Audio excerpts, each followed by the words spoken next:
Olá, galera! Tchau, tchau! Esse é o nosso cão que iremos dar foco no dia de hoje. Esse magnífico exemplar habitava os territórios chineses há mais de 2.000 anos atrás. Gente, você sabe o que é que isso significa? Quando Cristo estava em missão aqui na Terra, essa raça existia em territórios chineses. Então, esse cão também é conhecido como Shao, que quer dizer cão de caça. Vários povos utilizavam esse cão para várias atividades, como na guerra, na caça, na tração, para um cão de guarda em todo o seu contexto do seu dia a dia. Quem foi esses povos? Foram os hunos, os mongóis e os tártaros. Essa galera lançava a mão como ninguém das habilidades do Chow Chow, esse magnífico cão chinês.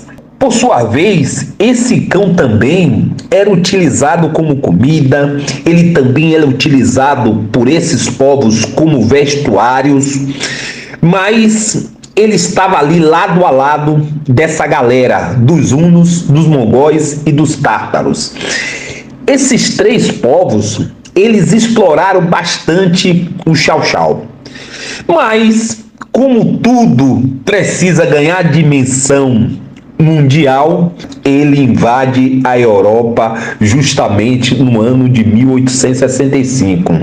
Foi quando a Rainha Vitória recebeu de presente. Quem era essa Rainha Vitória? Nada mais do que a grande rainha da Inglaterra. Ela recebe esse exemplar e daí se inicia uma criação nesse país. É lá no ano de 1887 e consolida uma criação sistemática do Chow Chow naquele território britânico.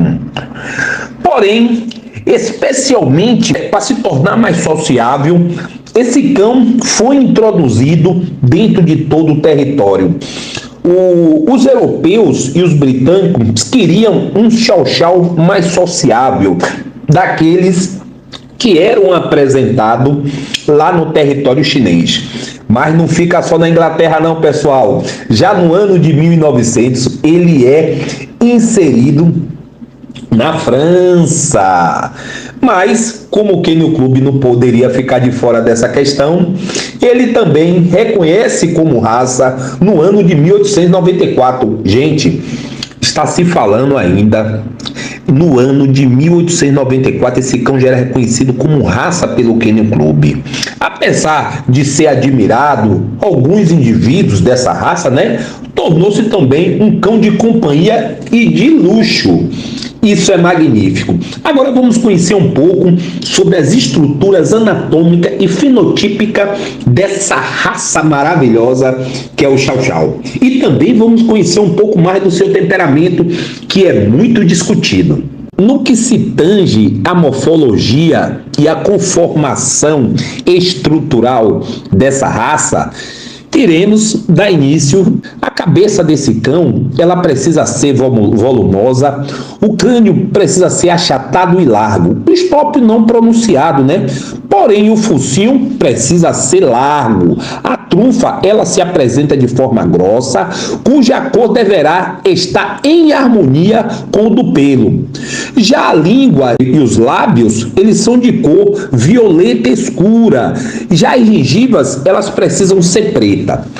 Os olhos desse magnífico cão, eles são amendoados, bastante pequenos, escuros, nos azuis ou nos amarelos, e se admite olhos de cor da mesma cor da pelagem desse animal.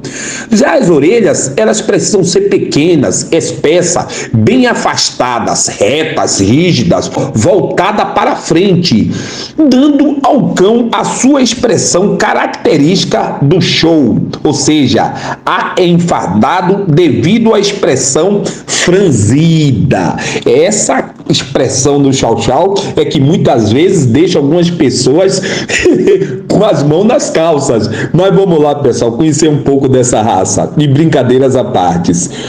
Bem, o corpo ele precisa ser bem proporcionado, pescoço forte, cheio, pelo largo, bem descido, né, que forma aquela conformação dessa raça. Já as costelas, ela precisa ser arqueado, o dorso precisa ser curto, horizontal, fronte, lombo curto e possante. Bom, já os membros, eles precisam ser musculosos, ossatura, ausente de angulação dos membros posteriores, o que explica a sua maneira de andar, patas pequenas e redondas. Gente, quando se fala de não ter angulação, a gente lembra logo de um cão quadrado, mas não é bem assim. O chau-chau, ele não é um cão quadrado, como nós vemos no Doberman. Porém, ele não tem angulação como a gente encontra nos pastores alemães. Bom, a sua cauda, ela precisa ser de inserção alta, né? Mantida bem sobre o dorso. O pelo, ele precisa ser longo, muito abundante, denso, reto, separado, rude e espessamente espesso. E por volta do pescoço, ele faz um colar, tipo uma juba, lembrando um leão. Existem pessoas até, por questão de cômica, né? Eles fazem a tosa desses cães que lembram um leão. Já a parte de trás das coxas, que é o caso do colote, ele possui o subpelo macio e lonoso. Olha que coisa bacana, pessoal. Bom, mas ainda tem as questões dos pelos curtos, que precisam ser abundantes, densos, retos, com textura e pelúcia, tipo uma textura de pelúcia. Já a pelagem unicor, ela tem que ser preta, vermelha, azul, amarela, creme ou branca. Lógico, o chau-chau ele não pode se apresentar bicolor nem tricolor, ele precisa ser unicolor.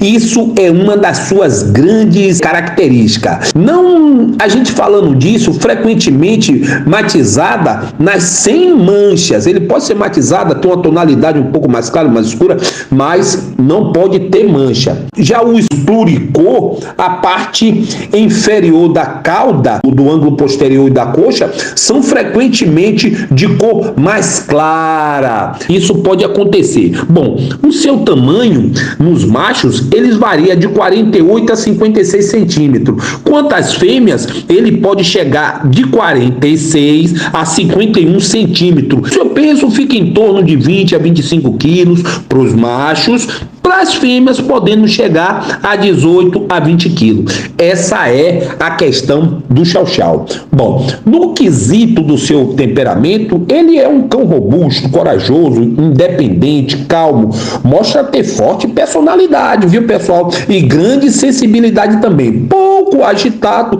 pouco barulhento e muito ligado ao seu dono. Isso é muito importante. Embora demonstre um pouco cedo alguns traços de uma certa, como as pessoas chamam, de agressividade, mas não vamos interpretar dessa forma, que nós temos muitos cães chau-chau que são extremamente amistosos, porém ser uma raça bastante desconfiada, com estranhos, é bom cão de guarda, muito, e algumas pessoas chamam ele um pouco de teimoso, com outros cães, mas faz parte da característica dessa raça, extremamente educado. A educação desse cão precisa ser firme, né? Para conduzir o treinamento de um cão desse, você não precisa ser agressivo com ele, você precisa ser firme, que ele obedece. Eu tenho muitos relatos de alguns chau-chau adestrado aqui por mim, no caso, né, que vos falo, e que dão excelentes cães de companhia.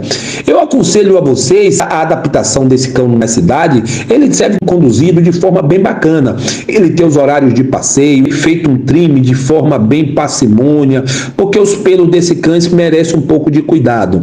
Ele não é indicado ficar lá com aquele pelo largado, porque senão esse pelo vai embolar, vai ficar muito desconfortável, e aí com agitação, muitas vezes são pessoas que adquirem para morar em apartamento e não fica muito legal. Então tem que ter tempo para estar rasqueando esse animal, dando um cuidado no seu pelo, e os passeios dele são indispensáveis, pessoal. Um forte abraço, fiquem todos com Deus, curta esse vídeo, dê o seu like e não deixe de deixar os comentários, porque são esses comentários que faz nós cada dia mais ficar aguçado, estimulado para produzir novos vídeos aqui no nosso canal.